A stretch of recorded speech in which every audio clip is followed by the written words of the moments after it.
নমস্কার, আমি doctor Debashis Ghosh, researcher consultant mental health. আজকে আমি কথা বলবো আপনার সাথে মেডিটেশন বা যোগা নিয়ে। দাঁড়ান, যাবেন না। আপনি হয়তো ভাবছেন যে আমার সাথে কেন, আমার কাছে কি আর এইসব শুনবেন, তাই তো? বড় বড় নাম আছে। আমি একটা কথা আপনাদের বলি, এই মেডিটেশন শব্দটা বা যোগা যে শব্দটা, এটা কিন্তু নতুন শব্দ না, 5,000 বছর পুরনো।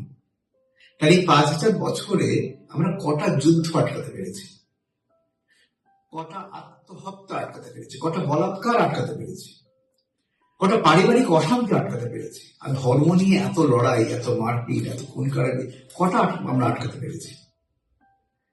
তাহলে বুঝতে হবে যে আমাদের মনের সুস্বাস্থ্য, মানসিকভাবে আমরা সুস্থ নই। দেখো, মানসিকভাবে অসুস্থ আর মানসিক রোগ দুটো আলাদা, কিন্তু মানসিক সুস্থ, মানসিক অসুস্থ আর মানসিক রোগ তিনটা আলাদা। কিন্তু আমরা এই মানসিক যে সুস্থতা, সেটা নিয়ে আমরা সচেতন নই কিন্তু। এবং কেন আমরা এরকম অসুস্থ হয়ে যাচ্ছি? কারণ আমরা স্ট্রেসড হয়ে যাচ্ছি। কারণ আমরা জন্ম থেকে, যখন আমরা জন্মের প্রথম দিন থেকে বা মায়ের পেট থেকে, যখন আমরা প্রতিকূল পরিবেশ, এবং মা যখন খুব স্ট্রেস থাকে, তখন বাচ্চা কিন্তু তার এফেক্টেড হচ্ছে। এবার বাচ্চা যখন বড় হচ্ছে, from the day 1 to last day of the life, জীবনের শেষ দিন অব্দি কি হচ্ছে, তার প্রতিকূল পরিবেশের সাথে তাকে লড়তে হচ্ছে। এবং এটা ট্রেনিং আমাদের কেউ দেওয়া হয় না, কেউ জানি না। তখন কি হচ্ছে, আমাদের এই স্ট্রেস রিয়াকশনে একটা কেমিক্যাল ব্রেনে, যেটা সেরোটোনিন বা ডোপামিন, বেড়ে যায় বা কমে যায়।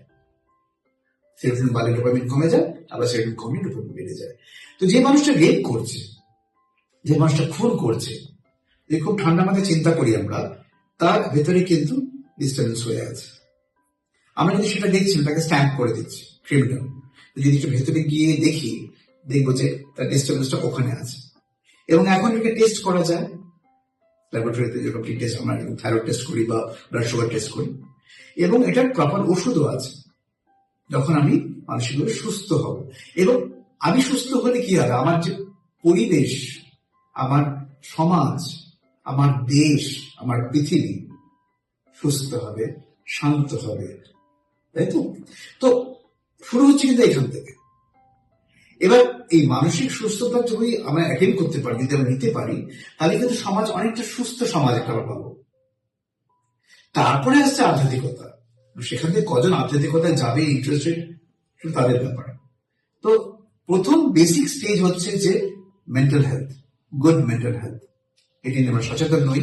তো আমি এটা বলতে যাচ্ছি যে আমি প্রথমে যেটা করি, গুড মেন্টাল হেলথটা ঠিক করি, করার পর তারপরে যারা ইন্টারেস্টেড, তাদেরকে অ্যাডভান্স লেভেলে স্পিরিচুয়াল আপলিফমেন্টের জন্য, আধ্যাত্মিক উন্নতির জন্য যে পথ, সেটা দেখানোর চেষ্টা করি।